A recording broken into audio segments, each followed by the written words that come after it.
রোজা রাখে না কেন? সুস্থ সবল মানুষ রোজা রাখে না কেন? আরে বল, ফজর পড়ো নাই কেন? বলো তুমি দোকান থেকে উঠে জোহর পড়ো নাই কেন? বলো তুমি আসর পড়ো নাই কেন? বলো তুমি মাগরিব পড়ো নাই কেন? বলো তুমি এশা পড়ো নাই কেন? বলো তুমি জুমা পড়ো নাই কেন? বলো তুমি রোজা রাখো নাই কেন? বলো হিসাব করে করে যাকাত দাও নাই কেন? বলো তুমি জীবনে একবার হজ করো নাই কেন? আবা ওয়াস্তাকবারা, শুধুই অহংকারের কারণে সে করে নাই। আল্লামা ইবনুল কাইয়িম আল জাওজিয়্যা আলাইহির রাহমা এবার তিনি লিখেন, হযরত আদম আলাইহিস সালাম নিষিদ্ধ গাছ খেয়ে ফেলেছেন, আর শয়তান সেজদা ছেড়ে দিয়েছে। শয়তানের জন্য সেজদা কি ছিল? আদেশ ছিল। আর আদম আলাইহিস সালামের জন্য গন্ধম খাওয়া কি ছিল? তা আদম আলাইহিস সালাম কোনটা করছেন? নিষেধাজ্ঞা করে ফেলেছেন, নিষেধাজ্ঞা করে ফেলেছেন। আর শয়তান আদেশ ছেড়ে দিয়েছে। এবার শয়তানকে কি বলে, তুই দিস নাই কেন? তুই সেজদা দিলি না কেন? কোন কারণে? শয়তানকে খালাকতানি মিন নার, আমাকে বানিয়েছেন আগুন থেকে, ওয়া খালাকতাহু মিন তিন, তাকে বানিয়েছেন মাটি থেকে, আনা খায়রুম মিনহু, আমি তার চেয়ে ভালো। শয়তান সেজদা করলো না কেন? অহংকারে। আবা ওয়াস্তাকবারা, সে বলল করবো না। ওয়াস্তাকবারা, আমি বড়। কি দু চারটা মাল হয়ে গেছে, ইনি আর ফজরে উঠে না। বলেন না, বলেন না, বলেন না। উনি এমপি মন্ত্রী হয়ে গেছে, উনি আর ফজরে উঠে না। বলেন না, উনি এমপি মন্ত্রী হয়ে গেছে, উনি আর মসজিদে আসে না। ধরে বলেন, কেন আসে না? উনি আর মাহফিলে বসে না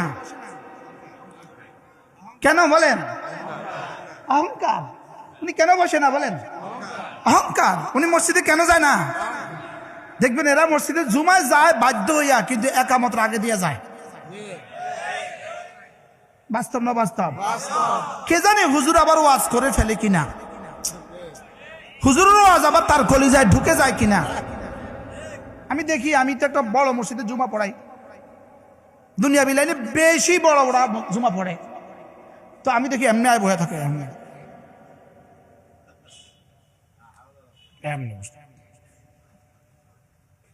উনি জামার ভিতর দিয়ে ফাড়ি যেতেছে, তা আল্লাহ আমারও দিয়েও এবার শুরু করায়, ওয়াজ শুরু করায়। তো আস্তে আস্তে রুমাইল বাইর করে, আস্তে আস্তে চোখের পানি মোছে, আলহামদুলিল্লাহ। আস্তে আস্তে চোখ তোলে, আস্তে আস্তে কি তোলে? আস্তে আস্তে চোখ তোলে, আস্তে আস্তে তোলে। তা আস্তে আস্তে পরে মোসাফার লাগে আগা, আলহামদুলিল্লাহ। বাহরাল কোন মা মুরবি ছেড়ে দেওয়া। এই জন্য হযরত আদম আলাইহিস সালাম নিষেধাজ্ঞা করে ফেলেছেন। 300 বছর কাঁদার পরে তওবা কবুল হয়ে গেছে, লেকিন শয়তান সেজদা ছেড়ে দিয়েছে, তাকে মালউন বানিয়ে দিয়েছে। ফাখরুজ ফাইন্নাকা রাজিম, বাইরো, তুই বাইরো, তুই বেয়াদবি করছিস। বুঝেন না কিছু? শয়তান কি করছে? তারে কি করে দিছে? আদম আলাইহিস সালাম কি করছে? নিষেধাজ্ঞা খেয়ে ফেলেছে। এবার কেন খেয়েছেন? ভুল হয়ে গেছে। কি লেগা? একটু কারণ আছে। ভাবছিলাম এটা খাইলে জান্নাত থেকে আর বের করবেন না। যে কোনো মানুষ যে কোনো নিষেধাজ্ঞা করে কোনো না কোনো কারণে, কোনো না কোনো কি শাহওয়াতে করে, কুওয়াতে শাহওয়ানিয়ার কারণে করে, কুওয়াতে গজবানিয়ার কারণে করে। তো আল্লাহ তাআলা বলেন, শাহওয়াত তাকে আমি দিছি, গজব তাকে তো আমি দিছিলাম, এটা সে কন্ট্রোল করতে পারে নাই, হয়ে গেছে, যা হয়ে গেছে। এবার বলে মাফ করে দাও, যাও মাফ। কি ভাই? তাইলে ফাআলহামাহা ফুজুরাহা ওয়া তাকওয়াহা, রব্বে কারীম দুই যোগ্যতা একসাথে দিয়ে দিয়েছেন। গুনাহ করার যোগ্যতাও দিয়েছেন, গুনাহ ছেড়ে দেওয়ার যোগ্যতাও দিয়েছেন। রব্বুল আমি দুই যোগ্যতা একসাথে দিয়েছি। দোস্ত 11টা কসম খেয়ে বলেছেন, হাকিমুল উম্মত মুজাদ্দিদ মিল্লাত আশ-শাবায়না ওয়া আল্লাহু মারখাদা, আল্লাহ তার কবরকে জান্নাতের টুকরো বানিয়ে দেন। কি পরিমাণ বুঝছিলেন কোরআনে কারীম। হাকিমুল উম্মতের মুস্তাকিল কিতাব আছে, দারসুল কোরআন 30 পারা। কয় পারা? বয়ানুল কোরআন ভিন্ন ছাড়া দারসুল কোরআন আছে 30 পারা। 30টা খণ্ডে হযরত হাকিমুল উম্মতের কিতাব দারসুল কোরআন। এর মধ্যে হযরত হাকিমুল উম্মত নিজে লিখেছেন কাদ আফলাহা মান যাক্কাহা। এই একটা আয়াতে কারিমা হাকিমুল উম্মত বলেন কাদ আফলাহা মান যাক্কাহা। আল্লাহ তাআলা বলেন যারা এই নফসটাকে পরিষ্কার করেছো তুমি কামিয়াব হয়ে গেছো। হাকিমুল উম্মত বলেন, এই কথা বলতে আমার ভয় হয়, হাকিমুল উম্মত বলেন ১৬ লাখ আম্বিয়া আলাইহিস সালাতু ওয়াস সালামকে আল্লাহ তাআলা যত নিষেধাজ্ঞা থেকে বাঁচতে বলেছেন সবগুলো একসাথে যাক্কাহার মধ্যে রয়ে গেছে। সুবহানাল্লাহ বলেন। এরপরে হাকিমুল উম্মত বলেন ১৬ লাখ আম্বিয়া আলাইহিস সালাতু ওয়াস সালামকে আল্লাহ তাআলা যত সফলতার কথা শুনিয়েছেন, দুনিয়াতে সফলতার কথা, জান্নাতে সফলতার কথা, যত সফলতার কথা শুনিয়েছেন শুধু এক শব্দের মধ্যে কাদ আফলাহা, এর মধ্যে তার সবটা একসাথে ঢুকিয়ে দিয়েছেন। কি বললেন, কি বলল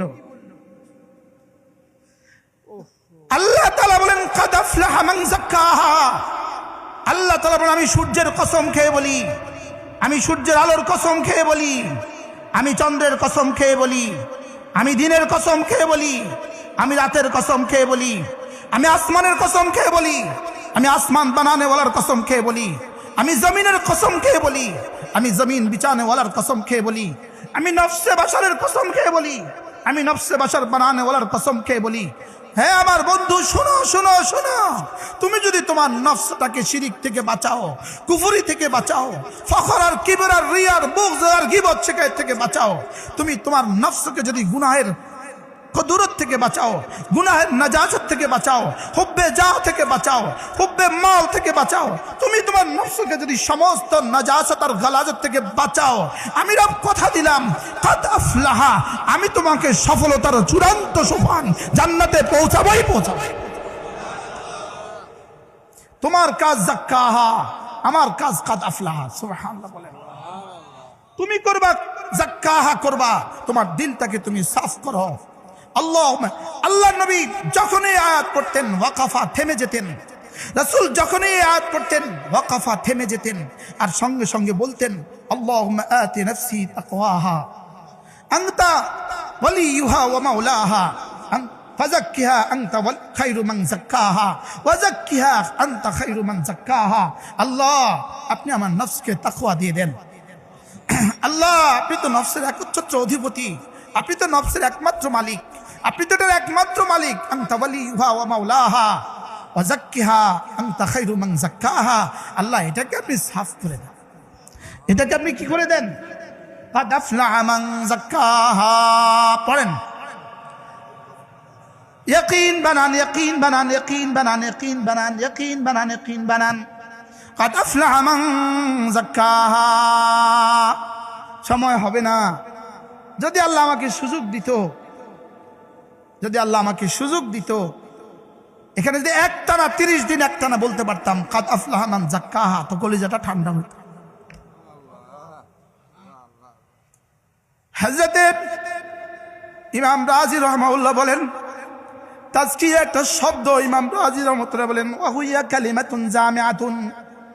তাজকিয়া একটা শব্দ, বলেন তাজকিয়া একটা শব্দ, বলেন জামিআতুন, জামিআতুন লিকুল্লি শারাইল আম্বিয়া। তিনি বলেন সমস্ত নবীদের শরীয়তে যা যা আছে সব কিছুর একসাথে জমা করেছে একটা শব্দ, যেটা হলো তাজকিয়া। সুবহানাল্লাহ।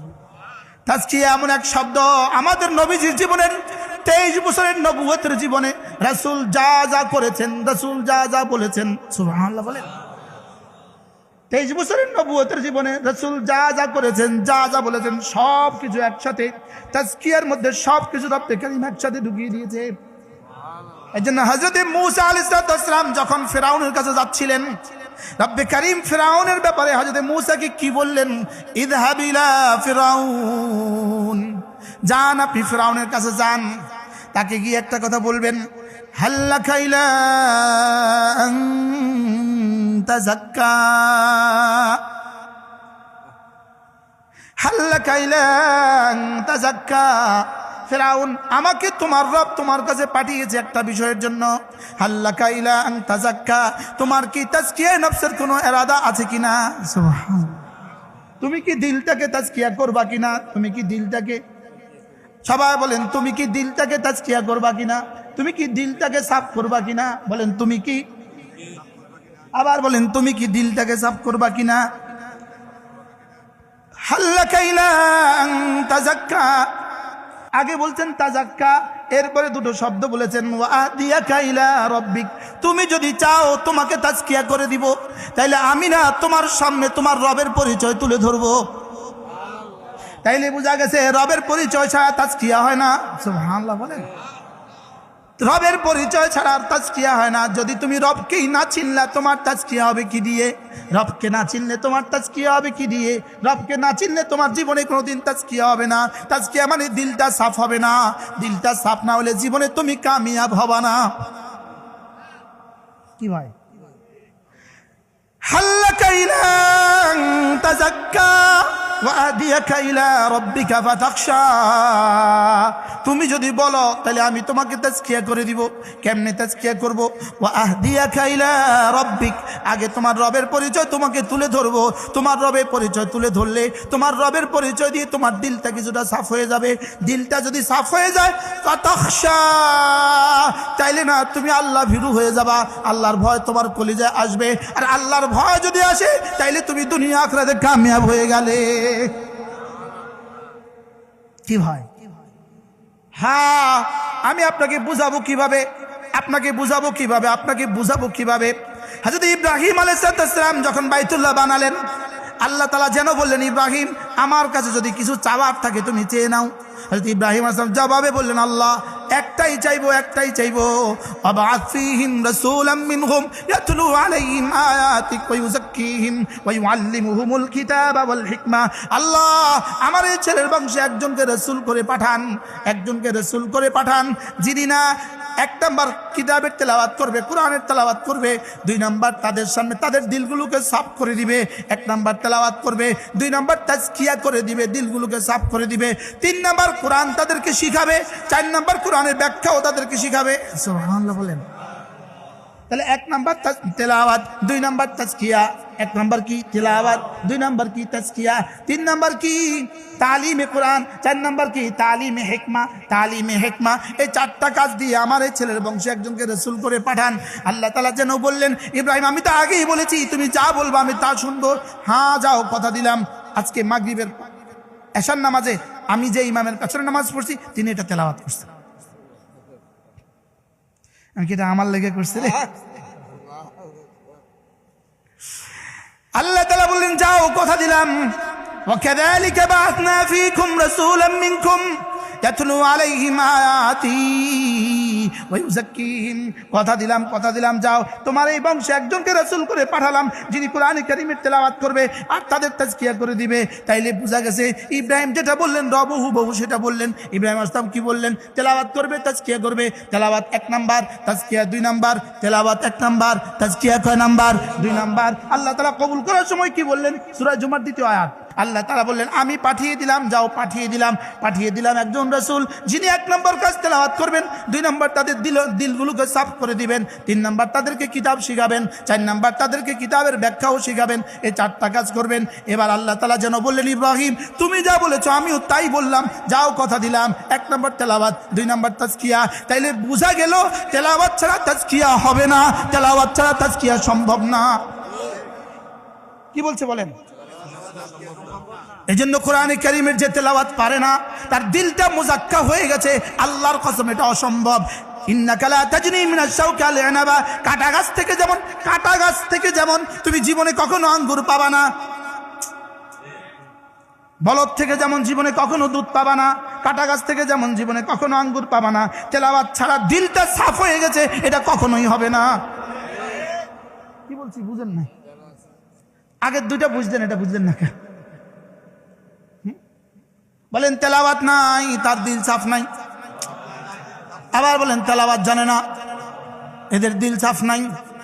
দিল সাফ ছাড়া তুমি কি দিয়ে দেশটাকে সুন্দর করবা? এদের দিল তো সাফ নাই। বুঝেন নাই কথা? এই জন্য গান দিয়া দিল সাফ হয় না, গান দিয়া দিল আরো আরো আরো অন্ধকার হয়? কোরআন দিয়া দিল সাফ হয় না, কোরআন দিয়া দিল অন্ধকার হয়? বলেন কোরআন দিয়া কি হয়? আবার বলেন কোরআন দিয়া কি হয়? তাহলে কোরআন নাই যার, দিল সাফ নাই তার। এবার কোরআন যদি না থাকে তাহলে তাজকিয়া হলো না, তাজকিয়া যদি না হয় কাদ আফলাহ হলো না, তাইলে বোঝা গেছে তাজকিয়া ছাড়া সফলতা সম্ভব নয়, কোরআন ছাড়া তাজকিয়া সম্ভব নয়, কোরআন ছাড়া তাজকিয়া সম্ভব নয়, তাজকিয়া ছাড়া সফলতা সম্ভব নয়, তাহলে কোরআন ছাড়া সফলতা সম্ভব নয়। বুঝাতে পারছি? কি বুঝছেন বলেন? কাদ আফলাহ মান যাক্কাহা, কাদ আফলাহ মান যাক্কাহা। দিলটাকে সাফ করেছে যে, কামিয়াব হয়ে গেছে সে। দিলটাকে সাফ করেছে যে, কামিয়াব হয়ে গেছে সে। বলেন বলেন, দিলটাকে সাফ করেছে যে, কামিয়াব হয়ে গেছে সে। এবার দিল সাফ করার যন্ত্র কি? কোরআনে কারিমের তেলাওয়াত। আওয়াজ লাগান, কোরআনে কারিমের তেলাওয়াত দিল সাফ করার হাতিয়ার। কোরআনে কারিমের তেলাওয়াত দিল সাফ করার কি? এই জন্য রব্বে কারীম যেন বলেন কোরআন পড়বে কে কে? রব বলেন কোরআন পড়বে সে, ইয়াতলু আলাইহিম আয়াতি, সেও পড়বে কোরআন। রব বলেন কোরআন পড়বে কে? তুমিও পড়বা কোরআন। উতলু মা উহিয়া ইলাইকা মিনাল কিতাব, কোরআন পড়বে কে? তুমিও পড়বা কোরআন। এবার বলেন কোরআন পড়বে কে? উমিরতু আন আতলু আল কোরআন, আমিও পড়বো কোরআন। এই জন্য আল্লাহুম্মা যাক্কি নুফুসানা বিল কোরআন। আমিন বলেন। আল্লাহ আমাদের দিলগুলোকে সাফ করে দেন কোরআন দিয়া। যদি এই এত হাজার মানুষের মধ্যে একজন যুবক যদি দাঁড়িয়ে বলতে পারেন, হুজুর এই মুহূর্তে আপনি যদি সব মানুষের সামনে আমার পায়ে ধরতে পারেন, আমি ফজর পড়বো, আল্লাহর কসম আমি তোমার পায়ে ধরব। ফজর ছাড়া তুমি মানুষ নাম, ফজর ছাড়া তুমি মুসলিম নাম, ফজর ছাড়া তুমি মুনাফিক, ফজর ছাড়া তুমি কি? আল্লাহর নবী বলেন দুটো নামাজ মুনাফিকের জন্য বড় ভারী। দুই অন্ধকারে ফজরের নামাজ, ফজর নামাজ আর এশার নামাজ মুনাফিকের জন্য বড় ভারী, মুমিনের জন্য বড় সহজ। রাসূল বলেন মুমিন এটা ছাড়তেই পারে না, মুনাফিক এটা পড়তেই পারে না। কাদ আফলাহ মান যাক্কাহা ওয়া কাদ খাবা মান দাসসাহা। আমি সাফ বুঝি, ফজর যে পড়লো না সে মরে গেছে, ফজর যে পড়ে নাই সে আর মানুষ রইল না, ফজর যে পড়ে নাই সে আর মুমিন রইল না, ফজর যে পড়ে নাই সে আল্লাহর জিম্মাতে থাকলো না। পড়বো তো, শক্ত হয়ে গেছে, পড়বো ফজর নামাজ। খতিব সাহেব হুজুর কালকে এসেছে না, আমাকে বলে হুজুর আজকে ফজর বেড়ে গেছে আলহামদুলিল্লাহ। কি ফজর পড়বো? আল্লাহ আমাদের সবাইকে তৌফিক দান করেন।